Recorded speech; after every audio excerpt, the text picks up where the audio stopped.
Obviously all the crazy alternating universe production logos are Spider-Verse style opening credits, but Lord Miller has one of the greatest alternate universe logos. Also, is that Hobie's skull in one of the alts? Alright, let's be objective here, remove emotion. Yes, let's judge this movie on its merits. Yes, oh my gosh, starting on Gwen this time with the score being drums because she's a drummer. And also this entire intro is just her drum solo, an inner monologue. And this is her story, even though she's talking about Miles, giving us a new perspective on the first movie, and it starts out slow, and builds to this incessant pace that puts you on edge in a way that you'd never expect from the first 3 minutes, but the story goes there, and she's letting us know right up front perfect objectivity. Also letting us view events we've already seen reinterpreted through Gwen's universe Earth 65 that has a much more abstract and emotionally driven style with smudged pastels that honestly, when I saw an Into the Spider-Verse, my first thought was, boy, I hope we don't spend a lot of time here, it hurts my brain, and dang, it was I wrong to have that fear because it's dope, and can convey things that the more realistic, or let's say beholden, to our version of reality type worlds can't. And the timeline is wonky right now, because it's what the movie is about. Sure, plenty of movies jump to the end of the prologue. We're listening to Gwen discuss a disruption in the canon, or maybe she's just recount the canon, who could say yet.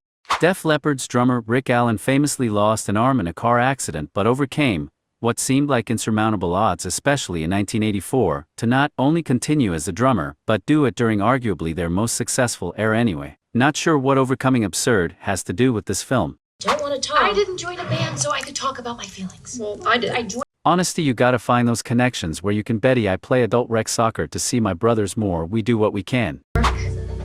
You always wind up a solo act.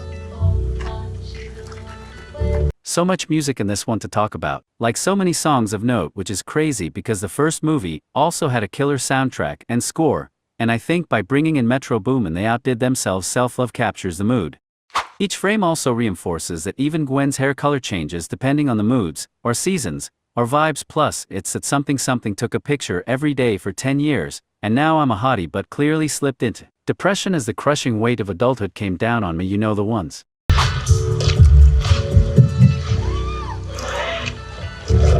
There's a very monitor lizard design for this version of the lizard that makes him less sympathetic than others, making the switchback to Peter even more jarring for us, and Gwen. Wanted to be special. Like you. But getting Huey to be the saddest and most pitiable Peter Parker was an inspired choice, no offense, Jack. J.K. Simmons is going to be playing J. Jonah from his deathbed, and J.K. Simmons is always a win. Does that banner just say social media classic wanted? And if there was any confusion about what the colors in Earth 65 mean, this should clear it up. The warm glow bleeds out from their hug. Even her hair turns from green back to blonde, and we get the first notes of her Spider-Woman theme. I'm not totally sure I'd like having people see what my mood ring says at all times, but I guess he used to it. It would make deciphering crushes, and also coming clean about crushes, a lot easier. What color aura is that middle school feel? You know what, never mind. Also, she moves so fast that she leaves the comic frame before it can disappear. And then when her dad is called to a superhuman event, her hair turns back to green, and her skin gets an even darker blue as he leaves. And speaking of everyone knowing what you're feeling, and potentially being able to infer what you're thinking, that's some pretty icy blue he's got there, Gwen. It's a good thing this entire movie doesn't take place in Earth 65, because I'm not sure I'd be able to help myself. The explosion of magenta and pink coming out of Gwen as she's pleading and reaching for her dad's acceptance. And I even feel like that's evidence that people are reading the colors, and the blackness inking and freaked him out, just like we often misinterpret each other's emotions and motives even without billboards displaying them. I don't know how to fix this. Brutally delivered line.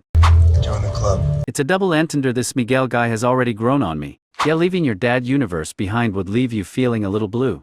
Genki got shredded too. I don't care, don't you dare slander Ned. And you don't want to be the guy in the chair, but you're playing Spider-Man. Are those my Jordans? I can't help it if we're the same size. No, I'm not even a sneakerhead, but I know if you casually wear someone else's Jordan 1s without asking, that's pretty much grounds to have your clothes folded while you're still in them, not to mention they're Spider-Man's Jordan is. And my job is to capture your person's universe on this piece of paper. Good luck, Miles has too. Can't have your cake and eat it too. Unless you bake 2 cakes. Miles, Dang, that's like the thing, you can't do that in life.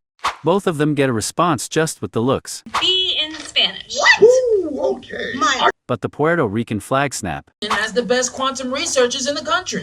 They're moving electrons across dimensional thresholds. Man, that's real support right there. You don't have to know what's going on, but you catch a word here and there, and you pump up your kid. How to travel to other dimensions. Yeah, okay. Oh, yeah, that sounds like a really good friend. I mean, pump him up, but don't miss a chance to dunk either. Your boy. Plus your mom used to. Well, now I definitely need to know what his mom used to. Brian Diary Henry has always been funny, but I feel like he must have been held back in the first movie because now he's stealing scenes. Hey, it's a chai cafe, wonder what they sell there. Hey, another one. Hello, pardon me, locals. Wow, 4 on there. Wow, that's very dangerous. Little dialogue details that make the Spider-Verse movies engaging and relatable. Spot is the big bad, but he's also still kind of a normal guy. Hey, Cowshot, move over. That's the best you can do. What that was epic in the moment improve. So that's Tadak, which seems to be Hindi for snapping or snap or crack. And shout out to Hara Boot, that's Hindi for Green Goblin. I'm what you'd call a student of the world and a schmuck. You don't use any product at all. Just coconut oil, prayer, some genetics. That one stings, Pav. I love chai tea. What did you just say? Chai tea? Chai means tea, bro. As a student of the world, I would never make this mistake, but I appreciate that they explain this for other people, not me. I mean, it would be a little like not knowing that the M in ATM stands for machine and the NN pin stands for number. Pin number. Damn machine. Pin number. Also, the way caught on Sony Hits Bro is both the sweetest and most condescending way I've ever heard the word said, and details the tea overflowing the fact that Miles is still wearing Pav's Andy's scarf. This is where the traffic is, this is where the traffic is, this is also where the traffic is, there's traffic here too. Okay, now I get the many levels of bridges, but I also could totally see why a vertical city would be the absolute best city for Spidey because of the swinging. But this is where the British stole all of our stuff. History lessons, also things the British should correct lessons. The shift in the score and spots of voice are chilling, and Spot is now terrifying. Each of their eyes going wide in unison, and they each get a stylized letter for the snap.